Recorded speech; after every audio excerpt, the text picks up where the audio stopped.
Today on Accidental Experts with Bryce Hamilton. Welcome to the Accidental Experts podcast. I'm your host, Bryce Hamilton. I'm a licensed clinical social worker and a child and family therapist. I have been in practice for over 15 years, and I'm also a mom of 4. So I know the challenges both professionally and personally. I'm so glad that you're here today to grow your parenting toolbox. Please come as you are and be ready to learn. My goal is to make you the accidental expert so that you can raise healthy humans. Hi, everyone. Welcome back. I'm so glad you're with us today. So we are going to be talking about the importance of reading today, specifically focusing on the ages of 0 to 3. And we have a special guest with us. His name is Dan Wuori, and he is on a mission to help us understand the early childhood development between the ages of 0 to 3 and how to create lifelong readers. With that, let's get to Dan. I'm thrilled to be here. Yes. Okay. We're going to be talking about reading with our kids. What an important topic. Absolutely. It's one that has fascinated me since I got involved in the field of early childhood more than 30 years ago. Wow. Yeah. So tell us, where did your passion for early reading in childhood start? Well, so as I mentioned, I've had the good fortune over more than 3 decades now to work sort of with and more recently more for young children than with them in the policy world. But I began my career, very much as a kindergarten teacher in the public schools in South Carolina, and I would say maybe two things jumped out at me immediately. First, I was a career changer going into early childhood. My bachelor's degree is in broadcast journalism. I was actually working in radio at the time that I sort of got a first exposure to working with kids, and two things really fascinated me from the beginning. One was just the sort of sheer wonderment involved in working with young kids. I was just so taken from the beginning about all that these kids knew about so many different things and their passions and interests, which really kind of sparked my own in early development. But no question, as a teacher early in my career, the part of the work that I think most fascinated me was the development of language and written literacy, both reading and writing. Early on in my career, and loved being a teacher of reading, and was just fascinated to watch, children sort of emerge into the consumers of written language, and so it's something that has fascinated me for years. Yeah. Well, as a parent who has 2 younger kids who are starting to read, I think all of my kids love books, for the most part. But it's interesting, how passionate they are about learning, the sounds so that they can figure out the words and kind of grow. It's such a cool thing for them to go from being able to speak English, but then to be able to read and to have a different experience of that. Absolutely, and I think one of the things that I would emphasize to everyone watching is the connection between those two things, right? That our consumption of written language, is very highly dependent on our development as users and consumers first of spoken language, right? That for example, that a large and a robust vocabulary Mhm. makes a very big difference to our success as readers. That ultimately, no matter how skilled you are at decoding the print involved at a more technical level as children get older, if you don't know those words, Mhm. it's not gonna be a great help to be able to decode them. So written and spoken language go very much hand in hand in that regard. Yeah. So when you say reading, when we're thinking about wanting young kids to start reading, what does that really mean? Is it always just about reading the actual words, or is it about pictures, or what does that really mean?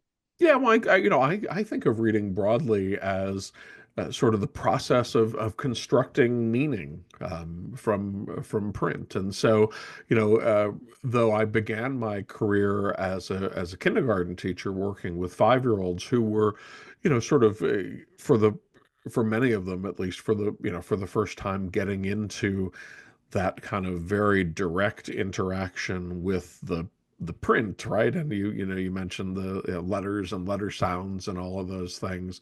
That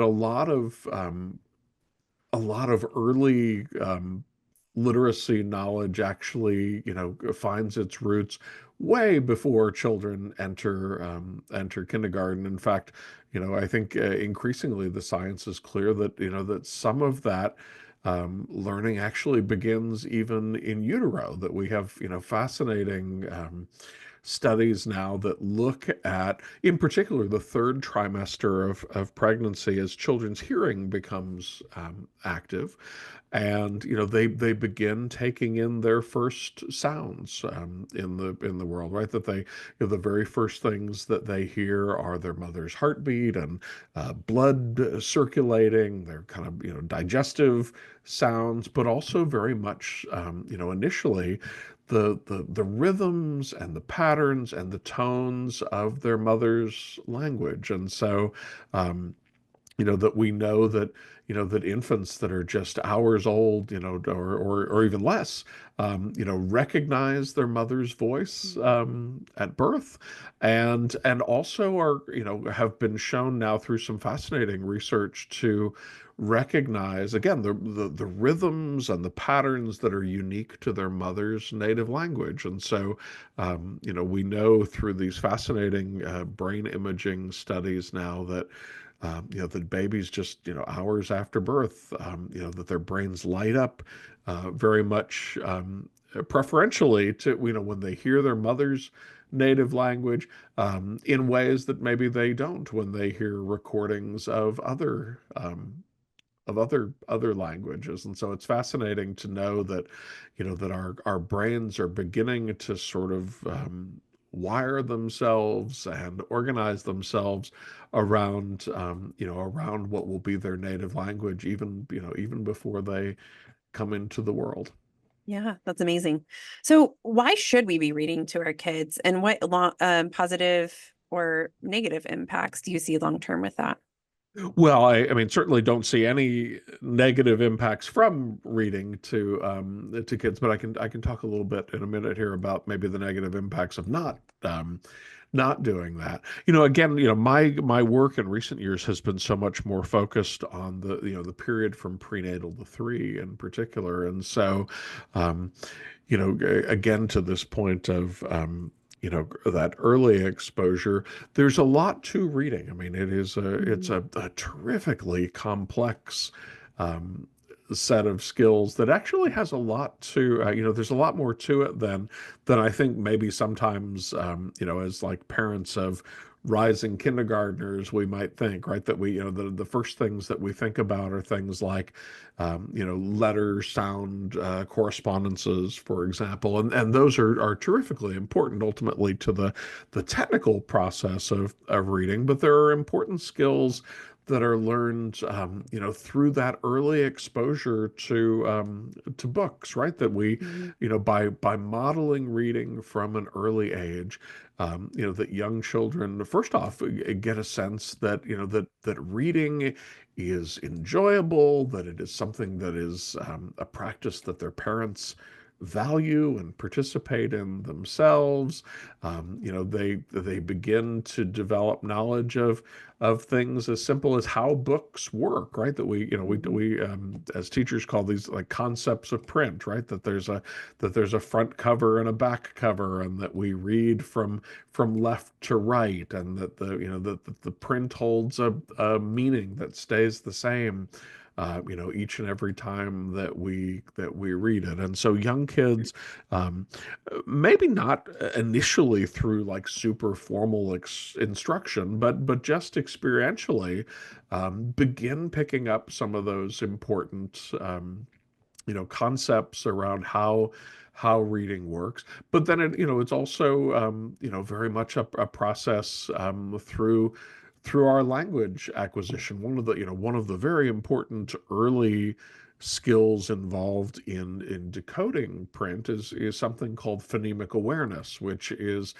ultimately actually a listening skill. It's the ability that we have to take a word and to break it down sort of auditorily into its individual component um, parts, right? That Mhm. the word book has a B, a B sound at the beginning, and to break it down into those individual chunks of sound that are involved, and that's a skill that's very much developed through verbal interaction in a lot of Mhm. cases, through things like rhyming games that we play with young kids. So there's lots and lots to it, and lots of reason to think that that early exposure to books is beneficial. I do want to say I think as we have done a better and better job of sort of understanding now what is commonly referred to as the quote the science of reading, that frequently there are these cautions around the idea that we don't learn to read simply by being read to, and I think that's a very fair um, assertion. um, but as I mentioned, we do learn important things about reading from being read to, right? It's certainly Mhm. not to our advantage not to be read to. One of the, I already mentioned it, but one of the things that I've written a lot about on social media is the value of reading and reading early in the development of a really rich vocabulary, right? That our day-to-day experience, even when you um, are interacting with your infant or toddler in the confines of your home, tends to be a little bit mundane, right? We talk about the things around the house, um, but it's fascinating, when you open a book, um, just the variety in we talk about books sort of opening whole new worlds, and I think Mhm. that's very true. That I shared a video recently of a parent reading a story about farm animals to a child, and counted up in this 60-second video, um, that they were talking about sheep and lambs and goats, and the list sort of went on and on. And chances are good, unless you live on a farm, that those may not be words that that you and your baby are talking about every day within the confines of your own home. And so Mhm. to recognize just the rich exposure to new vocabulary that reading holds, and again, can't overstate the importance of uh, demonstrating reading, and not only, by the way, reading to your child, but letting your child see you as a reader, right? That's an Mhm. activity that you like to engage in, is very important as well. Yeah. I like that you brought up the exposure part because I think that's so important. My one of my daughters is in kindergarten this year, and so they check out books from the library at their school, and it makes me laugh some of the books that she brings home, but it's exposing her to like new things. Like she's been interested in volcanoes, and we in Kansas don't have any volcanoes to my knowledge. And so she was like reading it and tell me we read it, and she was telling me about it, and then we had a coyote in our backyard, and she was kind of nervous about him. And so her solution was to get a book about it, which I thought was Hmm. fantastic. Like, what a cool thing. Like, let's learn more about it before we're really scared of it, because then we can have more knowledge to figure out what to do. And I just thought that was so cool that she was wanting to expose herself to these books to get more information. Yeah, and that's the volcanoes in Kansas is a perfect example, though, of a way that that books would expose her to all sorts of new language and concepts, and the specific. I'm sure then, if she is a budding volcanologist, that she has all kinds of vocabulary through your exploration of that topic together, that that you would never much have cause to be talking about at home. Yeah, absolutely. So what tips or ideas do you have for inspiring a love for reading for kids? Well, I think, as I mentioned, you know, young children are expert observers of their loved ones, and their parents in particular. And so, gosh, I could hardly recommend anything more highly if you want to nurture a love of reading. Children want very much to be just like us, right? And Mhm. so that's where even their early forms of pretend play tend to reflect the kinds of things that we think about pretend play with young children.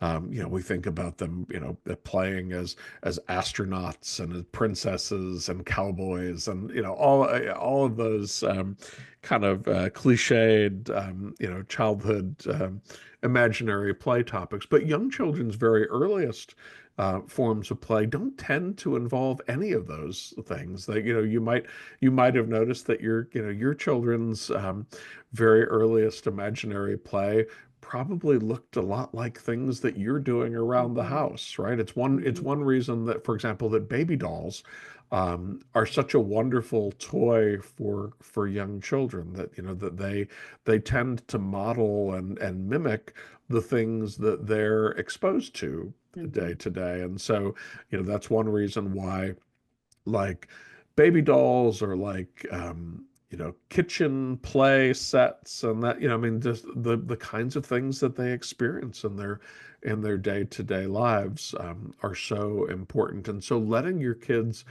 see and experience you as a reader, not only to them, but in your own life, is one of the very best ways to to nurture that love, and to show that that is an important thing right up front. I think you actually sort of answered maybe my other big answer to that question, which is, be less concerned about the the literary quality, maybe, of what you're reading, and let your child's interests really drive what it is. And um, if you have an interest in volcanoes or horses, or you name it, tractors, um, whatever kids are interested in, connecting um, their interests with a modeling of the fact that that reading is a mechanism through which to help to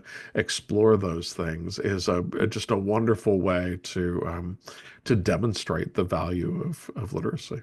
Yeah, absolutely.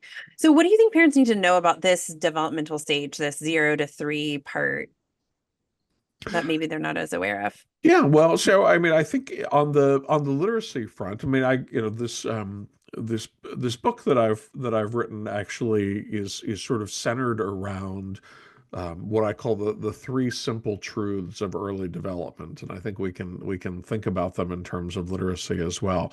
And we've talked about a couple of them already. I mean, one is that particularly during that period from prenatal to three, that we know that learning is beginning even in utero, certainly beginning by day one. And never stops. The second of those truths is that period from prenatal to three is arguably the single most consequential period in all of human development. It is the time during which the fundamental architecture of the brain is wired in ways that will hopefully go on to support our success long term in both school and life. And the third of those truths, which I think is very important for parents, is that the way that we optimize that early development is through stable, nurturing, face-to-face interactions with really highly engaged adults. And so to this point, that reading is a terrifically complex, I mean, it's really in my mind, almost a miraculous sort of process, that we put together all of this knowledge to be able to make sense of print. Know that many of the foundations of how your child will put it all together as a kindergartner or as a first grader, really find their roots in that period from prenatal to three. So, speaking extensively face to face, beginning even in utero, as strange as it sounds to say, talk to your bump, talk or Mm-hmm.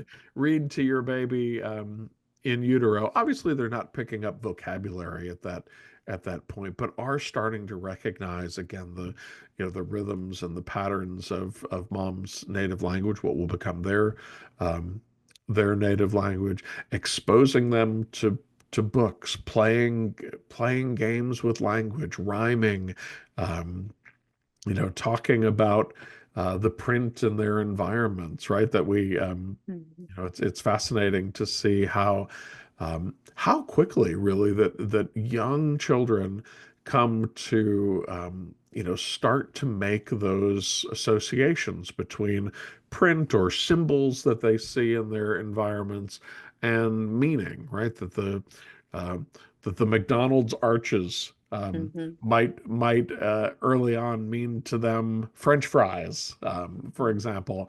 That they start to make those associations, which are all precursors to then using the printed symbols of the English language in our case, to derive meaning from. So, it's interesting. My work in recent years has been very much in the public policy part of this. I have worked extensively with governors and state lawmakers around the country on shaping early childhood policy. And one of the things that I am routinely advising, policymakers in this space to think about is that states have invested countless millions and millions of dollars in um, preventing third grade reading difficulties, right? That we kind of tend to think about third grade reading proficiency as being um, the sort of pivot point between when children are learning to read and then after which they need to be proficient readers so that they can read to learn. Uh, Mm-hmm. and so we, from a policy perspective, we put a lot of resources into those early grades, right? That school districts and states are investing heavily in reading coaches for primary grade teachers and high quality professional development and all of those things around reading, which are undoubtedly important. Um, but I think from a policy perspective, one thing that many states tend to overlook is the fact that an 8-year-old who is taking a standardized reading test for the first time in third grade has actually spent 60% or more of their life up to that point prior to ever setting foot in a kindergarten classroom. And so, I've been encouraging, even on the policy front, investments that might really help parents to understand, that importance of really nurturing early language or helping teachers in preschool settings to be as skilled at the early forms of language and literacy development as kindergarten and first grade teachers need to be at that slightly more formal stage of reading instruction. Yeah. There's a lot that goes into this process of building people who have a passion for reading, but we also just need to be able to read, even if we don't love it. Like we also just need to be able to read in order Absolutely. to exist in our world. What do you do? I think a lot of times, there might be parents who are like, oh, when my kids were littler, I was busier. I didn't really read to them. Now they're older, elementary school, maybe a middle school kid, and they don't have a passion for reading. Is there anything that parents can do to help develop that at that stage? Yeah, I think so. I think it's always important, and in my work, I'm always sort of preaching the importance, the sort of foundational importance of the prenatal to three period. But and in fairness, I think the building off of a really strong foundation, no question is the ideal Mhm. situation. But the other wonderful thing that we know about human development is that that children are very resilient in their ability to learn. And so, even if a child does not get off to that, ideal early foundation, that there's still time. Might it be harder? Might it take a little bit longer? Yes, and yes. Um, but that doesn't mean that if you miss out on some of those early experiences, that you're doomed, for example, not to be a reader, or even a very strong reader um, later in life. And I think for older kids, that's where we get to the importance of some of what I was just talking about, the really high quality literacy instruction in the primary grades, but also things, I think back to our volcano example, especially as kids get older, I think we tend to um, pigeonhole them around sort of like leveled reading and what's an appropriate book for their stage in reading, Mhm. and don't always provide the same level of flexibility around letting them really pursue their passions. And so I think it's important that we, as parents, as educators, not get overly snobbish, I guess, if that's the way. I mean, if what your child is drawn to is comic books, for Mhm. example, have at it, right? Like, I Mhm. mean, letting them read things that they are interested and passionate about, is a great entry point for readers, really, at any age, right? Even we as adults, um, Sure. choose to engage in books that we're really interested in, right? We don't, Mhm. especially as adult readers, um, you know, uh, have lots of opportunities to read books just because they're assigned to us, or that Mhm. somebody else picks those out. We pursue things that we're interested in, and that helps to drive more and more of our own reading. Yeah. Yeah, I think interest is important, right? And I think librarians can be really helpful with that. The internet, right? Looking up to see what might challenge your kid to try a new series or a new author or something like that is always helpful. And I think for my kids, it's also like pairing with them when they can read, like taking turns reading, right? Lots of ways that we can just engage in the Sure. process of reading together. So you have a mission to do something along the lines of reading in early childhood. How can we support you in your mission? Well, that's a good question. So I think part of my mission is that I have been waging sort of a social media campaign, and elsewhere in my professional work, to help people really understand the importance um, the early years. This book that I have written, The Daycare Myth, um, I think is a concise introduction to all of that. So would definitely encourage, if listeners or viewers want to learn more about the work that I'm doing, I think that's a wonderful entry point. But maybe more so than my writing or my professional work in the policy space. I am increasingly well known by parents through the work that I've been doing on social media to offer kind of bite-sized lessons on child development. And so would love to engage with listeners there as well. You can, just by searching my name on most any of the major social media platforms, can find that, or visit my author website, which is just my name, Dan Wuori, WUORI.com, and there are links to all of those major platforms there as well. Awesome. Thank you so much for your time today, Dan. This has been such a great conversation. Absolutely. Thank you for the invitation. Thanks again, Dan. That was all really good information. I don't know about you, but I love this idea of exposing our kids to more language, about helping them to build their vocabulary and also to understand just the rhythm and pattern of our language to help them be future people who love reading. With that, I will say thank you so much for your time today. Please rate and subscribe to our show. Follow us on Facebook, Instagram, YouTube, and TikTok, and also keep the emails coming with future topic suggestions to accidentalexperts@gmail.com. Have a wonderful day. Some words from our legal team.